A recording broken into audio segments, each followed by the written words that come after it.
This is the game of golf for beginners, presented by William Zane Bennett. I'm William Zane Bennett. What we're going to go over in this, basically, the game of golf for beginners, we're going to go over where it began, and also just the simple things, what you'll need to get started, what you'll need to do to practice. Go into a little bit of gripping the club, addressing the golf club, the golf swing, and kind of where the rules can be found, because the rule book is really, really thick, and it'll have to be something that you'll need to read, if you ever want to seriously take up the game. But let's get into it. Where to start? Do you like a game that depends solely on yourself? The game of golf is only played by you in most cases. I mean, your final score is what you shoot. You're going to hit every single shot, unless it's a scramble or something like that, and we'll get into that later. Do you like being outdoors? The game of golf is outdoors. It's in the sun. It's in the rain. You're going to sweat. You're going to get tired. It's not an inside air conditioned game. It's not the way it is. This game can be fun or competition. You can get your buddies up. Don't really play or practice that much. Go have a good time. The game of golf is fun. It's meant to be fun, and it can be. But it can also be for competition. That's what you see on TV, most of the pros, where they make a living doing this game, playing this game. Competitions start when you're an amateur, when you're young, when you're kids. They have junior golf tournaments. The USGA puts those on all the way, through your teen years, high school years, college years, and then if you're good enough, who knows, you may make the pro tour or a mini tour. They have smaller tours. It's for all ages. Like I said, they have tournaments for 3 and 4 year olds all the way until you can't play anymore. A gentleman's game. Golf began as a game for only men. Originated in England and Scotland. They have a debate about this, who actually started the game. I believe it's actually Scotland has a stained glass window in the cathedral. They say that looks like a man playing golf, and so that's where it began, which they've debated that for many years. Played by noblemen during the early part of the game, mainly men of power. Men of, would be basically your kings or and stuff like that, played majorly. Assumed to help groom a man in becoming a man of etiquette.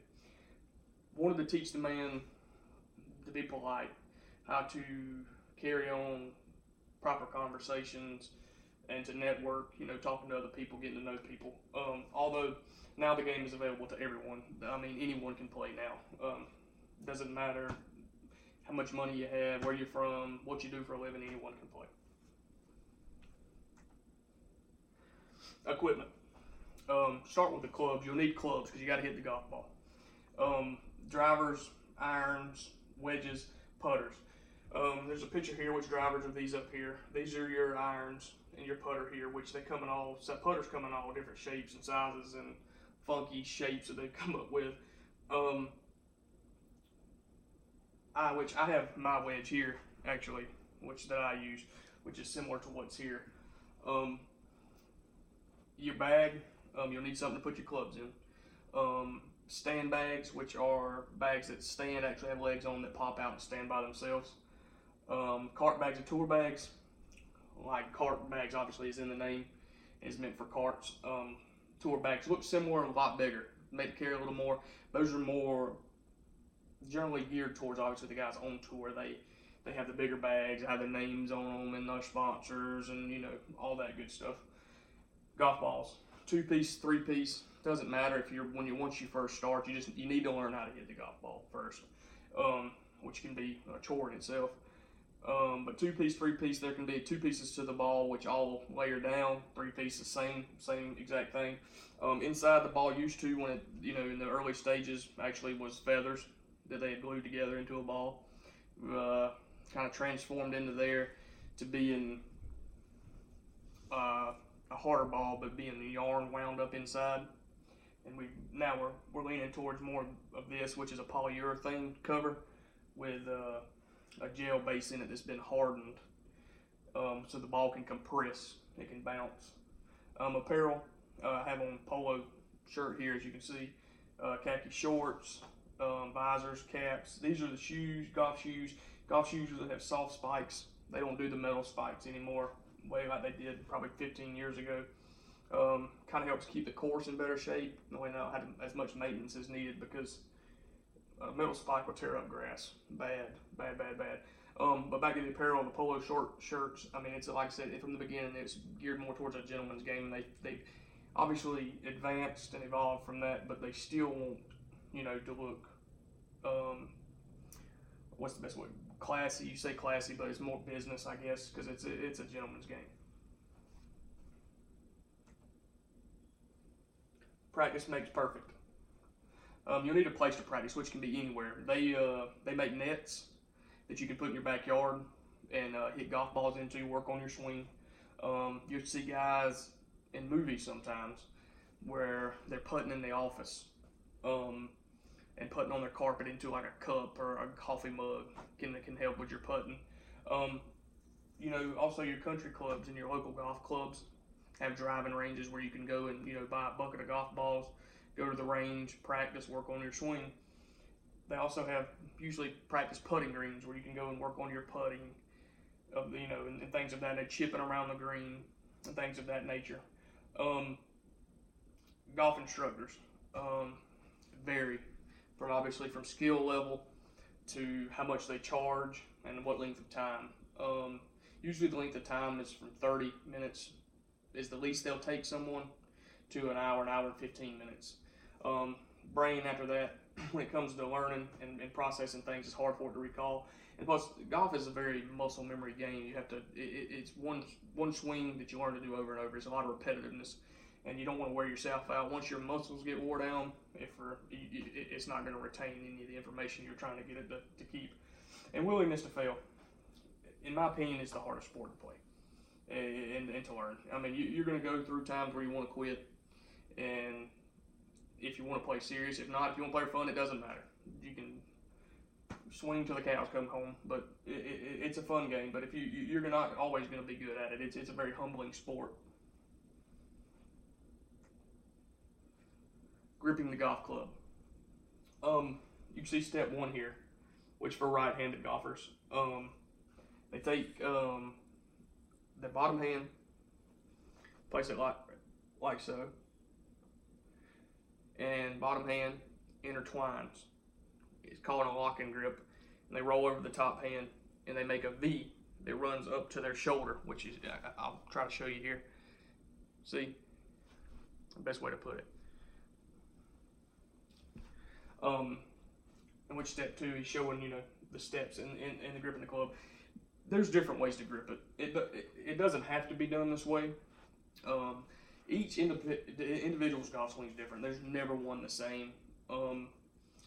You basically have to find what works for you, work on that, practice that, take the time to get better at that, and you'll find what works for you. It's not really going to be comfortable at first, no matter what you do, but you have to find what's comfortable to you and works for you. Addressing the ball. This is a good way to put it when someone says addressing the ball, which is almost like stepping up to the plate in baseball. You get in the box. This is the best way of saying addressing the ball. A player has addressed the ball when he has grounded his club immediately in front of or immediately behind the ball, whether or not he has taken his stance. So, in the sense of the word, when you're walking up to the ball, once you put your club down behind the ball, you are addressing the ball. That is addressing the golf ball.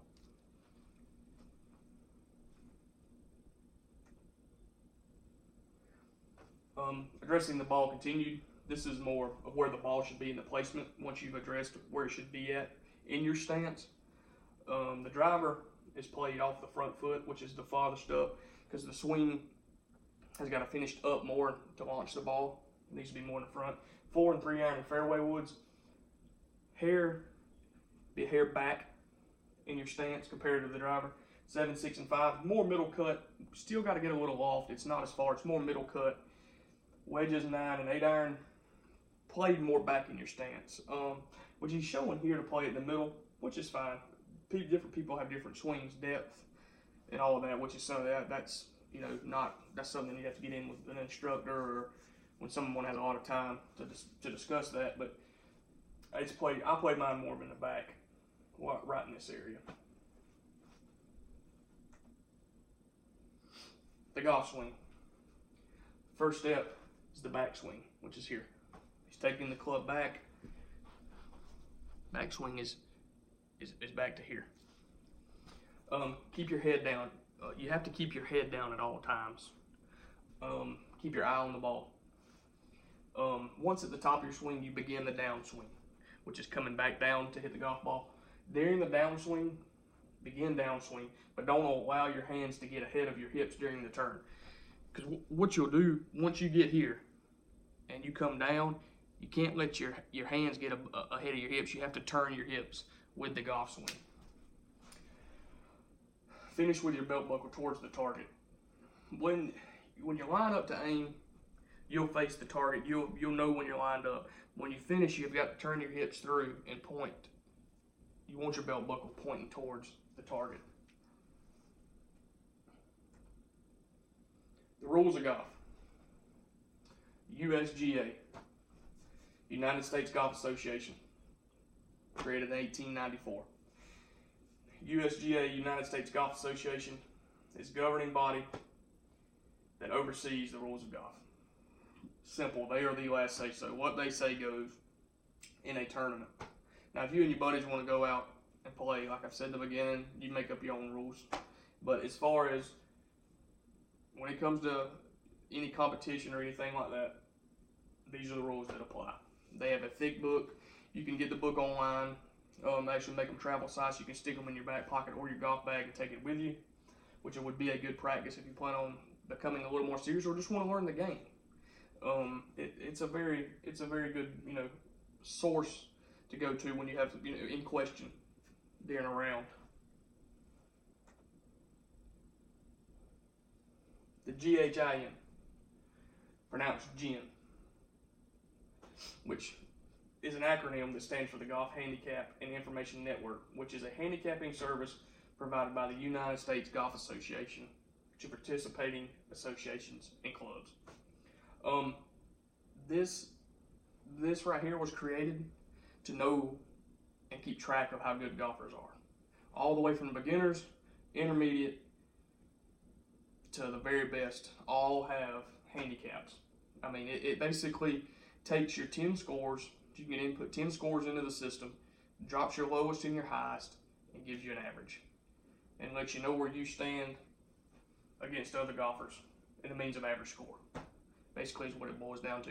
It's a very, very good thing to have. You can get it at your local country club. They usually charge it's between $20 and $30. And what they do is they get some information from you. And most of them have their own computer. And you can go in, sit down, and put your score off after each round. And it'll come up with this GHIN number. They put them on cards, send them to you. A lot of times, if you plan on going to even as an amateur, you're going to have one to get into any tournament. They have amateur qualifiers, and most states have, as in we live in Georgia, they have the Georgia Amateur, and you'll need this number to be able to play if you decide one day to get there. If not, if you're just going to play, a couple of times a year, only with your buddies to hang out, relax, your friends, your family. You don't have to have one, but it's a good thing to have one in case that ever comes, because you can't backtrack and go and just go get one if you need one in the weekend. It doesn't work like that. It takes time to accrue one. But like I say, if you plan on playing at your local country club, will have this. Works cited. This is my works cited page. Barry Rhodes, addressing the golf ball. He's got a lot on there. If you want to check it out, you can check it out. He kind of basically, that's where you need to start. Addressing the golf ball is the very beginning of it all. Gripping the club, grip it however you want. I hope you've learned something during this. Like I said, if you got any questions, you can get with me after